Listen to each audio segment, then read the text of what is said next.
జ్ఞాన చైతన్య ప్రసారం. నమస్కారం. మన ధర్మం కార్యక్రమానికి స్వాగతం. ఇవాళ మన ధర్మం కార్యక్రమంలో మన ధర్మ సందేహాల్ని నివృత్తి చేసేందుకు మనతో పాటు ఉన్నారు ప్రముఖ ఆధ్యాత్మికవేత్త ఆచార్య శ్రీ తాడేపల్లి పతంజలి గారు. గురుగారు నమస్కారం. నమస్కారం అమ్మా. గురుగారు, శాస్త్రాన్ని అధ్యయనం చేయాలి అంటే దానికి కొన్ని నియమాలు వర్తిస్తాయని చెప్తారు. ఆ నియమాలు తెలుసుకుంటేనే శాస్త్రాన్ని చదవాలని కూడా చెప్తారు. ఏమిటా నియమాలు? ఏ శాస్త్రం చదవాలి అని అంటే ఒక 4 నియమాలు పెట్టారు మన ప్రాచీనులు. ఏంటంటే మొట్టమొదట అసలు ఆ విషయం ఏమిటి అంటే ఆ విషయం పట్ల మొట్టమొదట మనకి అవగాహన ఉండాలి చదివేటువంటి వాడికి. తర్వాత ఆ విషయాన్ని తెలుసుకోవటానికి అధికారి ఎవడు అంటే ఆ విషయం చదవటానికి తగినటువంటి అర్హత మనకి ఉందా లేదా తెలుసుకోవాలి. తర్వాత ఆ విషయం ద్వారా మనం ఏమి సాధించాలి, శాస్త్రం చదవటం వల్ల మనకి ఏమి ప్రయోజనం చేకూరుతుంది, ఎలా చదవాలి.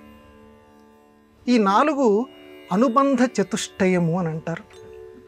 ఈ 4 విషయాలు ప్రతి వాళ్ళకి తప్పనిసరిగా తెలిస్తేనే ఏ శాస్త్రమైనా చదవాలి. ఉదాహరణకి వేదాంత శాస్త్రం తీసుకుందాం. వేదాంత శాస్త్రానికి విషయం ఏమిటి? ఆత్మ పరిజ్ఞానం. అంటే ఆత్మ అనేది ఎలా ఉంటుందో ఆత్మజ్ఞానం తెలియటం దాని విషయం. ఈ ఆత్మ విషయం తెలుసుకోవటానికి అధికారి ఎవడు? ఎవడు పడితే వాడు చదవచ్చా? ఎవడు పడితే వాడు చదివితే అర్థమవుతుందా? లేదు నాయన, ఒక అధికారత్వం ఉండాలి. ఏం అధికారం ఉండాలి ఆత్మ విషయం చదవటానికి? ముముక్షత్వం ఉండాలి. జిజ్ఞాస, ముముక్షత్వం అంటే ఒక వైరాగ్య భావన గనక నీ మనస్సులో గనక ఉంటే, మోక్షం కావాలి అనేటువంటి కోరిక నీలో గనక ఉంటే, అప్పుడు నువ్వు ఆత్మస్వత్వ శాస్త్రం లేకపోతే ఆ బ్రహ్మజ్ఞాన శాస్త్రాన్ని నువ్వు చదవటానికి తగినటువంటి అర్హత నీకు లభిస్తుంది. ఏమండి, దీని ద్వారా మనం ఏమి సాధించాలి? అది 3వది. ఈ శాస్త్రం ద్వారా చదవటం వల్ల మనం ఏమి సాధిస్తాం? ఏమి సాధిస్తామంటే ముముక్షత్వం సాధిస్తాం.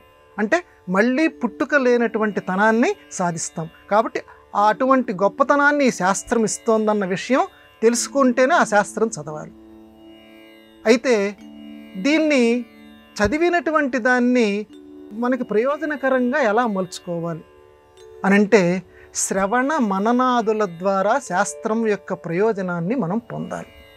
అంటే ఏదని ఇప్పుడు ముముక్ష శాస్త్రం అనుకున్నాం కదా, బ్రహ్మజ్ఞాన శాస్త్రం అనుకున్నాం కదా, దీన్ని శ్రవణం చేస్తూ ఉండాలి అస్తమానం. శ్రవణం చేయకపోతే నీకు ఆ శాస్త్రం వంట పట్టదు. దీనికి తమాషాగా శాస్త్రంలోనే తమాషా ఒక చిన్న కథ చెప్తారు. ఒక ఆసామి పొలంలో పని చేయటానికి కూలీల్ని పంపించారు. ఆయన గారి యొక్క పొలం ఒక నది దాటితే వస్తుంది. ఈ కూలీలు ఈ నది దాటి 10 మంది కూలీలు బయలుదేరి వెళ్ళిపోయారు. ఈ నది దాటిన తర్వాత ఒకడు లెక్కేశాడు. ఒరే, మనం 10 మందిని బయలుదేరాం కదా అని చెప్పి లెక్కేస్తే వాడికి 9 మందే కనపడుతున్నారు. అదేంట్రా 9 మందే కనపడుతున్నారు? వాడు బేర్మన్నాడు. ఒరే, 10 మందిని బయలుదేరాం, వచ్చేటప్పుడు ఎన్నిసార్లు నువ్వు లెక్క పెట్టరా అన్నాడు. వాడు లెక్క పెట్టాడు, వాడికి 9 మందే వస్తున్నారు. ఇట్లా ఉండేసరికి ఇంతలోకి ఒక ఆయన ఎందుకు ఇలా ఏడుస్తున్నారు, ఇంత గందరగోళ పడుతున్నారని చెప్పి మీరు 10 మంది ఉన్నారా అని చెప్పాడు. అప్పుడు నిజంగా ఉన్నావా అని చెప్పి అప్పుడు మళ్ళీ లెక్క పెడితే ఇదిగో నువ్వు ఫలానా రాముడు ఫలానా కృష్ణుడు ఇలా లెక్క పెట్టి 10 మంది అని చెప్పాడు. అంటే ఒకడు చెప్పటం వల్ల, ఆ చెప్పినది వినటం వల్ల మేము 10 మందిమి అనేటువంటి జ్ఞానం వాళ్ళకి కలిగింది. అంటే ఊరికి తమాషాగా చెప్పినటువంటిది. అందువల్ల అంటే తనని తాను మర్చిపోయి తన విషయం ఏమిటో మర్చిపోయాం. మనం కూడా ఆత్మజ్ఞానం, మనలోనే పరమాత్మ ఉన్నాడు అనే విషయం మనకు తెలియదు. ఎవడో ఒకటి చెప్పాలి, ఒక గురువుగారు చెప్పాలి. ఆ గురువుగారు చెప్పింది వినాలి, శ్రవణం చేయాలి. ఆ విన్నటువంటి దాన్ని మననం చెయ్యాలి, మనస్సులో బాగా మధించాలి, నిధిధ్యాసనం చెయ్యాలి. నిధిధ్యాసనం అంటే పదే పదే పదే పదే ఆ విషయాన్ని మనం పదే పదే శ్రవణం మననాదుల ద్వారా ఉన్నదాన్ని మనసులో నిక్షేపించుకో. అప్పుడు నీకు ఆ శాస్త్రం వంట పడుతుంది. ఇది శాస్త్రం చదవటానికి కావలసినటువంటి నియమాలు. గురుగారు, ఇక మరో సందేహం. తిరుమల శ్రీవారికి ప్రణయ కలహ ఉత్సవం పేరిట ఒక అపురూపమైన ఉత్సవాన్ని నిర్వహిస్తారు. ఏమిటి ఆ ఉత్సవం? ఎప్పుడు నిర్వహిస్తారు? ప్రణయ కలహ మహోత్సవం. ఇది తమాషాగా అంటే భగవానుడికి కూడా మన లౌకికత్వాన్ని ఆపాదించటం. మనం లౌకిక జీవితంలో భార్యాభర్తల మధ్య ప్రేమ అనేటువంటిది ఎలా ఉందో ఆ తిరుమల వెంకటేశునికి కూడా ఆపాదించి తద్వారా మనల్ని ఆయనకి సన్నిహితుడిగా చేయటం దీని వెనకాల ఉద్దేశ్యం. అంతేగాని ఆ భగవానుడికి మనలాంటి ప్రేమలు ఇవని కాదు. ఇది సరిగ్గా వైకుంఠ ఏకాదశికి 6వ రోజున తిరుమలలో ఈ ప్రణయ కలయ మహోత్సవం జరుగుతుంది.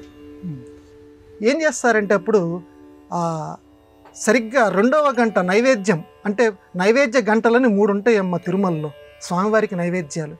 పొద్దున 5:30, తర్వాత 10 గంటలకు 1 గంట, తర్వాత మళ్ళీ సాయంత్రం 7:30. ఈ 3 గంటలు అంటే దాన్ని 2వ గంట 10 గంటలకి. ఒక గురు శుక్రవారాల్లో మాత్రం ఈ 2వ గంట కొట్టేది ఆ నైవేద్యం అనేది మారుతూ ఉంటుంది, 7:30కు వస్తుంటుంది. కానీ సాధారణంగా మాత్రం పొద్దున 5:30, తర్వాత 10 గంటలు, తర్వాత మళ్ళీ రాత్రి 7:30. అయితే ఈ 2వ గంట అంటే 2వ నైవేద్యం పూర్తయిన తరువాత స్వామివారిని ఆ పుష్కరిణి దగ్గరికి తీసుకొని వస్తారు ఈ ప్రణయ కలహ మహోత్సవం నాడు. తీసుకువచ్చిన తర్వాత రాణులు ఇద్దరు కూడా, భూదేవి శ్రీదేవి, వీళ్ళిద్దరిని కూడా ఆ పుష్కరిణి దగ్గరికి తీసుకొస్తారు. అయితే వీళ్ళిద్దరు ఎలా వస్తారట అంటే ప్రదక్షిణయుతంగా రారట, అప్రదక్షిణంగా వస్తారట. స్వామివారి పట్ల కొంచెం కినుకతోటి వస్తారు. అంటే వాళ్ళు అనుకున్నది ఏదో స్వామి చేయకపోతే ప్రేమలో మన లౌకిక జీవితంలో ఎలా అలకలు వహిస్తారో అందువల్ల ప్రదక్షిణయుతంగా రాకుండా అప్రదక్షిణంగా వస్తారట, ఎదురుకుండా వస్తారట. వచ్చిన తర్వాత జియం గారు ఆయన ఈ దేవేరుల తరపున ఒక పూల చెండు తీసుకొని మనసులో భయపడుతూనే స్వామివారిని ఈ దేవేరులు కనుక ఎలా దండిస్తారో ఆ పూల చెండుతోటి, ఎందుకంటే నువ్వు మమ్మల్ని తీసుకెళ్లకుండా నువ్వు వేటకి వెళ్ళావా, అదిట ఇక్కడ మమ్మల్ని ఎందుకు తీసుకెళ్ళలేదు అనేటువంటి ఒక అలక చూపిస్తూ ఆ ప్రణయ కలహంతో, ఆ ప్రణయ కలహానికి నిదర్శనంగా ఈ పూల చెండుతోటి స్వామివారి మీద ఇలా తాటిస్తట వీళ్ళ తరపున, ఈ దేవేర్ల తరపున. అప్పుడు ఆయన బతిమలాడుతున్నట్టుగా ఇలా కొంచెం ఆయన కూర్చున్నటువంటి పల్లకిని ఇలా ఊపుతారట. కాదు కాదు ఈసారి తీసుకెళ్తాలే, ప్రస్తుతానికి నన్ను మీరు మన్నించండి అన్న భావం వచ్చేటట్లుగా స్వామివారు వాళ్ళని బతిమలాడుకుంటారట. బతిమలాడుకున్న తర్వాత వాళ్ళు శాంతిస్తారు. అంటే ఇది మన ముచ్చట కోసం, అంటే మనకున్నటువంటి లౌకిక బంధాలు ఎలా ఉన్నాయో వాళ్ళ మధ్య ఏర్పరచడం కోసం.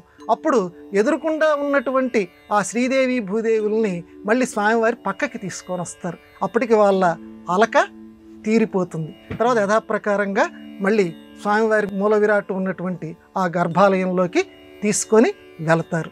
ఇది ప్రణయ కలహ మహోత్సవం. ఇది వైకుంఠ ఏకాదశికి సరిగ్గా 6వ రోజున తిరుమలలో జరుగుతుంది. నేను మొట్టమొదటే మనవి చేసినట్లుగా అన్నమయ్య మొదలైనటువంటి మహానుభావులు, క్షేత్రయ్య లాంటి వాళ్ళు ఈ శృంగార గీతాలు, ఈ ప్రణయ గీతాలు ఎందుకు రాశారు అంటే లౌకికంలో ఆ మొట్టమొదటి ఆ రసం ఏదైతే ఉందో అది మనిషిని, మనస్సుని బాగా దగ్గరికి లాగుతుంది, మధుర భక్తి ద్వారా స్వామివారి దగ్గరికి చేరుస్తుంది. అందువల్ల దానికి ప్రతిరూపంగా ఈ ప్రణయ కళా మహోత్సవాలు కూడా తిరుమలలో జరుపుతూ ఉంటారు. గురువుగారు, అన్నాన్ని ఆదిత్యమయంగా పేర్కొంటారు. ఈ పేరు రావడానికి గల కారణం ఏమిటి? మనం అందరం కూడా బుద్ధిగత జీవుల్లో అని అంటుంటాం, కానీ సాధారణంగా అందరం అన్నగత జీవులం. ఎన్ని కబుర్లు చెప్పినా ఆ సమయానికి ఏదో ఒకటి ఆహారంలో వెళ్ళకపోతే బతకలేం. ఈ అన్నాన్ని ఆదిత్యమయము అంటారు. మొట్టమొదటి రోజుల్లో ఈ అన్నము దొరక్క చాలామంది బాధపడ్డారట. బాధపడినటువంటి సమయంలో ఆదిత్యుడు చక్కటి కిరణాలతోటి ఈ లోకంలో చైతన్యాన్ని, వెలుగును నింపేటువంటి ఆ సూర్య భగవానుడు ఉత్తరాయణంలో ప్రవేశించి ఉర్వీ రసాన్ని స్వీకరించాడట. ఆ భూమికి ఉన్నటువంటి సారాన్ని స్వీకరించాడు.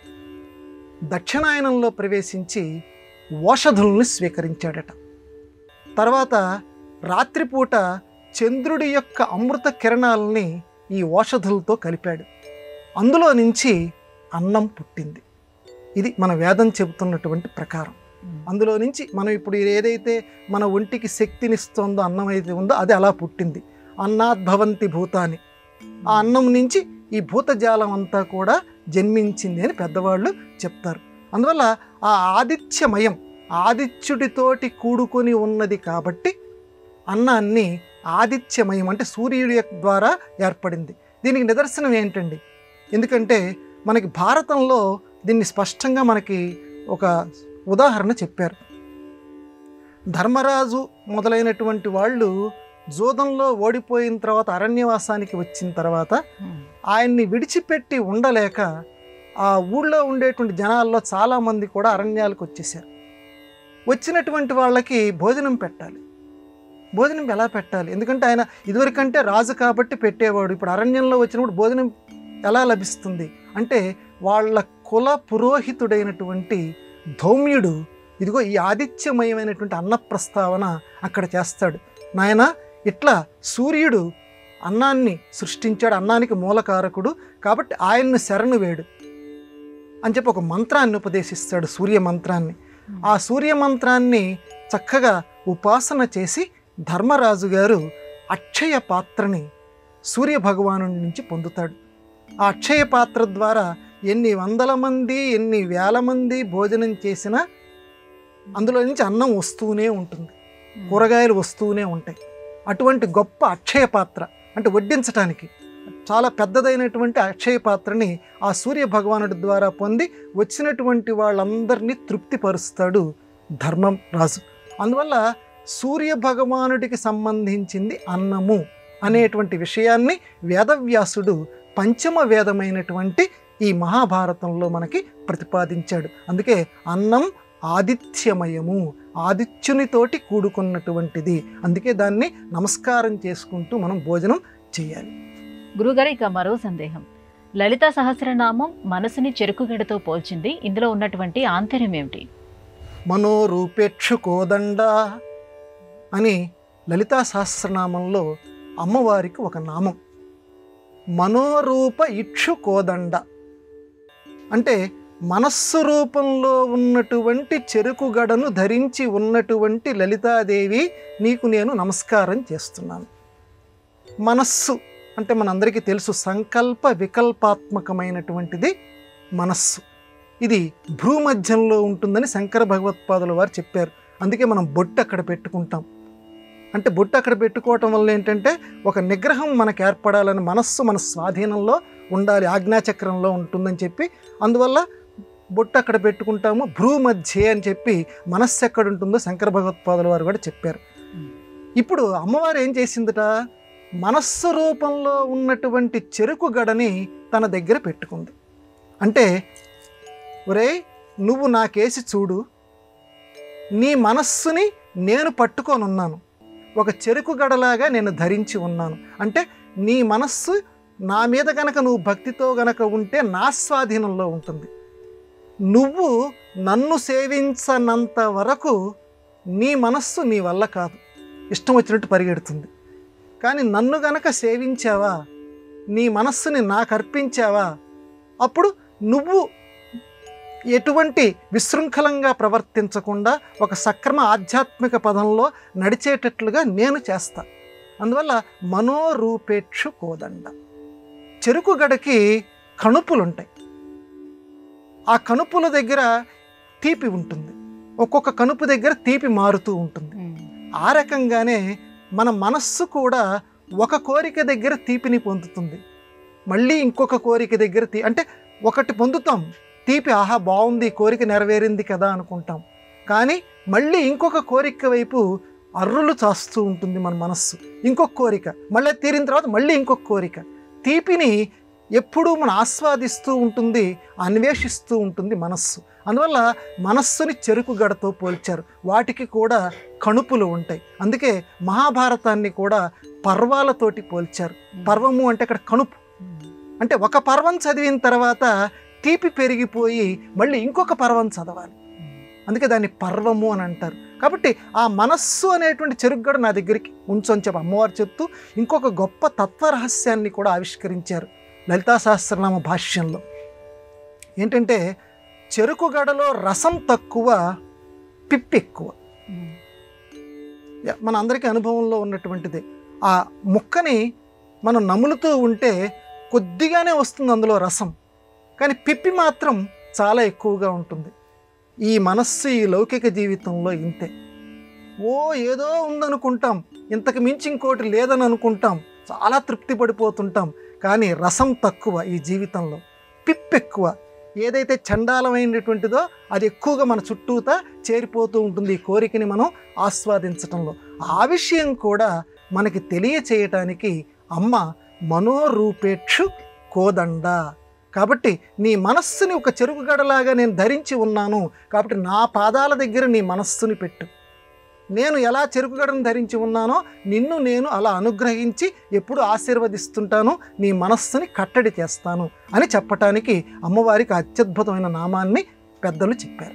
గురుగారు, ప్రస్తుతం మనం ఎదుర్కొంటున్నటువంటి వాతావరణ కాలుష్యం గురించి ఎప్పుడో త్రేతాయుగంలోనే రామాయణంలో వాల్మీకి వివరించాడని అంటారు. ఏ సందర్భంలో ఈ ప్రస్తావన వచ్చింది? బాగుందమ్మా. త్రికాలజ్ఞులు, ద్రష్టలు, కవుల్ని పూర్వకాలంలో ఏమనేవారంటే ద్రష్టలు అనేవారు. ద్రష్ట అంటే రాబోయేటువంటి కాలాన్ని చూసేటువంటి వాడిని ద్రష్ట అంటారు. నిజంగా కవయః ద్రష్టయ అంటే రాబోయే భవిష్యత్తుని ఊహించి రాస్తారు. రామాయణంలో అరణ్యకాండలో సీతమ్మ రాముల వారితో చెప్పేటువంటి మాటల్లో ఈ సుగంధము దుర్గంధం అనేటువంటి పదాలు మనకు అక్కడ కనిపిస్తాయి.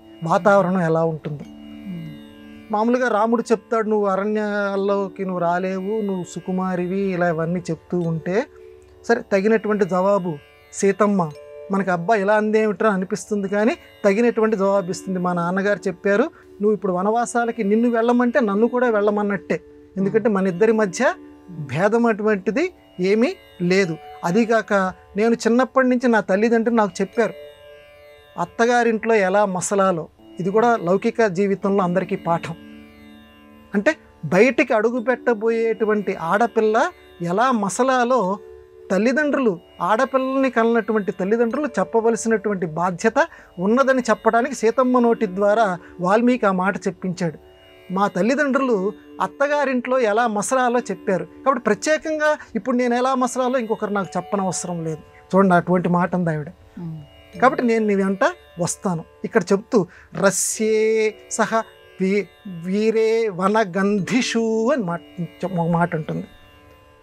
సుగంధభరితమైనటువంటి అడవుల్లో నీతో పాటు కలిసి నేను విహరిస్తాను. ఇది తర్వాత మాట. సుగంధము అక్కడ పదం తీసుకొచ్చింది. అంటే వాతావరణం ఎప్పుడూ కూడా ఎలా ఉండాలి అని అంటే సుగంధభరితంగా ఉండాలి. చుట్టూ ఉన్న వాతావరణం దుర్గంధభూయిష్టంగా కాలుష్యభరితంగా ఉంటే ఇప్పుడు ఎటువంటి బాధలు అనుభవిస్తున్నామో ఆధునిక యుగంలో జీవిస్తున్నటువంటి మనందరికీ తెలుసు. నాయన అడవులు గనక ఉంటే, అక్కడ చక్కటి మాట చెప్తున్నాడు అమ్మ వాల్మీకి. అంటే ఒక కథ ద్వారా లౌకిక జీవితానికి అనువర్తించే గొప్ప ప్రయోజనాన్ని ఆవిష్కరిస్తున్నాడు. వృక్షాలని గనక పెంచితే, కాబట్టి వీర వనేషు చక్కగా ఆ అడవుల్లో సుగంధి మంచి వాసన వస్తూ ఉంటుంది, వాతావరణ కాలుష్యం లేకుండా ఉంటుంది. అటువంటి అడవుల్లో నీతో కలిసి నేను ఉంటాను. అంటే వృక్షాలు పెంచవలసినటువంటి అవసరము. నువ్వు వృక్షాలు ఎంత ఎక్కువగా పెంచితే అంత వాయు కాలుష్యం రాకుండా ఉంటుంది, వాతావరణ కాలుష్యం రాకుండా ఉంటుంది. కాబట్టి మానవులమైన మనం అందరం కూడా ఈ వాయు కాలుష్యానికి గురి కాకుండా ఉండటానికి వృక్షాలు బాగా పెంచాలి, వాటిని కొట్టడం తగ్గించాలి అనే విషయాన్ని భంగ్యంతరంగా ఈనాటి ఆధునిక సమాజానికి సూచికగా వాల్మీకి మహర్షి సీతమ్మ మాటల ద్వారా చెప్పించాడు. గురుగారు, వార్ధక్యం అనేది ఎవరికైనా తప్పనిదే. అటువంటి వార్ధక్యాన్ని బాల్యంతో సమానంగా చెప్తూ ఉంటారు. మరి మన సంప్రదాయం ఈ వార్ధక్యం గురించి ఎలా విశ్లేషించింది? ఎందుకంటే ఎంతటి వాడైనా సరే గుప్పెట్లో ఉన్న నీరు జారిపోతున్నట్లుగా ఆయుష్ తరిగిపోతూ ఉంటుంది. ఎంతటి వాడికైనా పుట్టినరోజు వస్తే ఏదో పెద్దవాళ్ళు చెప్తారు కదా, వార్ధక్యం అనేది ఎవరికైనా తప్పంది. అయితే కొంతమంది తెలియక ఈ వార్ధక్యాన్ని హేళన చేస్తూ ఉంటారు. అంటే తమకంటే ముందు వార్ధక్యంలోకి ప్రవేశించినటువంటి వాళ్ళని చూసి ఇప్పటికీ అలాంటి తత్వం కలిగినటువంటి వాళ్ళు ఉన్నారు. వాళ్ళకి హెచ్చరికగా, అంటే వార్ధక్యాన్ని మనం గౌరవించాలి. ఎందుకంటే రేపు కూడా మనం ఆ ప్రాంగణంలోకి ప్రవేశించబోతున్నాం, అందరం తప్పనిసరిగా అనుభవించబోతున్నాం. కాబట్టి ఎవరైతే ముసలి వాళ్ళు ఉన్నారో వాళ్ళని మనం హేళన చేయకూడదు, గౌరవించాలి. దీనికి చెంప చెళ్ళుమనేటట్లు సంస్కృత కవి ఒక చక్కటి శ్లోకం చెప్పాడు. అంటే వార్ధక్యాన్ని ఎలా గౌరవించాలి. ఒక కుర్రాడు, ఒక 20 ఏళ్ల కుర్రాడు అనుకుందాం, ఒక 80 ఏళ్ల ముసలావిడ. ఆవిడ పాపం నడుము వంగిపోయింది. నడుము వంగిపోయి ఆ కర్ర చేతిలో పట్టుకొని ఇలా కిందకి తల వంచుతూ నడుస్తోంది. ఈ కుర్రాడు నవ్వుతూ అన్నాడు, అద పశ్యసి కిం భువి అని మాట్లాడు. ఓ ముదుసలి, ఏమిటి నువ్వు అంత వంగి చూస్తున్నావు, ఏమైనా కింద పడిపోయిందా ఏమిటి అన్నాడు. నిజానికి ఏం కింద పడలేదన్న విషయం వీడికి తెలుసు, ఆవిడికి తెలుసు. కానీ ఎగతాళి కింద ఈవిడ ఇలా కిందకి వంగిపోయి పైకి చూడలేదు కదా, ఎందుకంత వెతుకుతున్నావు, అద పశ్యసి కిందకి చూస్తున్నావు, ఏమైనా కింద పడిందా అంటే వెంటనే ఆవిడ జవాబిచ్చిందిటమ్మ, రే రే మూఢ కిం న జానాసి గతం తారుణ్యమౌక్తికం. వెంటనే జవాబు చెప్పిందిరా, రే రే మూఢ, ఒరే మూర్ఖుడా, ఒరే బాలకుడా. బాలుణ్ణి మూర్ఖుణ్ణి కలిపి ఒకే పదంతో వాడుతుంటారు, అంటే సాధారణంగా వాళ్ళకి అంత తెలివితేటలు రావు కదా. కాబట్టి కిం న జానాసి, నీకు తెలియదురా, గతం తారుణ్యమౌక్తికం, యవ్వనము అనేటువంటి ముత్యం, యవ్వనము అనేటువంటి రత్నం కింద పడిపోయిందిరా, ఆ కింద పడిపోయినటువంటి ఆ రత్నాన్ని నేను వెతుక్కుంటున్నాను అన్నదట. అంటే వ్యంగ్యంగా ఎంత గొప్పగా ఆ కవిగారు ఆవిష్కరించాడో చూడండి. అంటే ప్రతి వాళ్ళ జీవితంలోనూ యవ్వనం అనేటువంటిది ఒక గొప్ప రత్నం లాంటిది, విలువ కలిగినటువంటిది. అది ఎప్పటికైనా ప్రతి వాళ్ళ దగ్గర నుంచి సెలవు తీసుకుంటుంది, వెళ్ళిపోతుంది. కాబట్టి ఈరోజు నా దగ్గర నుంచి వెళ్ళిపోయింది, రేపు నీ దగ్గర నుంచి కూడా ఆ యవ్వనము అనేటువంటి రత్నం వెళ్ళిపోతుంది. నా స్థితికి నువ్వు గనక బతికి ఉంటే నా స్థితికి నువ్వు కూడా వస్తావు, నడుము వంగిపోతుంది, కర్ర పట్టుకోవాల్సిందే. కాబట్టి గతం తారుణ్యమౌక్తికం, యవ్వనము అనేటువంటి రత్నం కింద పడిపోయింది, దాన్ని నేను వెతుక్కుంటున్నాను అన్నదట. అంటే ఎవరిని హేళన చెయ్యకు, యవ్వనం అనేటువంటిది ఎవరి నుంచైనా వెళ్ళిపోతుంది అని చెప్పటానికి వార్ధక్యాన్ని ఎవ్వరూ కూడా ఎగతాళి చేయకూడదు సుమా, గౌరవించాలి సుమా. వయోవృద్ధులు ఎవరైతే ఉన్నారో వాళ్ళందరినీ కూడా ఒక దీపధారుల్లాగా, ఒక దీపాన్ని పట్టుకొని మనకి వెలుగు చూపించేటువంటి మహోన్నత పురుషుల్లాగా మనం గౌరవించాలి సుమా అని మన సంస్కృతి ఇదిగో ఈ చెప్పినటువంటి ఈ సంస్కృత శ్లోక సంభాషణ ద్వారా ఆవిష్కరించింది. గురుగారు, ఇవాళ మన ధర్మం కార్యక్రమంలో మాకు వచ్చినటువంటి ఈ ధర్మ సందేహాలన్నీ కూడా నివృత్తి చేసినందుకు ధన్యవాదాలండి. నమస్కారం అమ్మా. ఇది ఇవాళ మన ధర్మం కార్యక్రమం. రేపటి మన ధర్మం కార్యక్రమంలో మళ్ళీ కలుసుకుందాం. నమస్కారం. ఈ కార్యక్రమాన్ని తిరిగి చూడాలనుకుంటే www.youtube.com/ETV Life Spiritual లో చూడవచ్చు.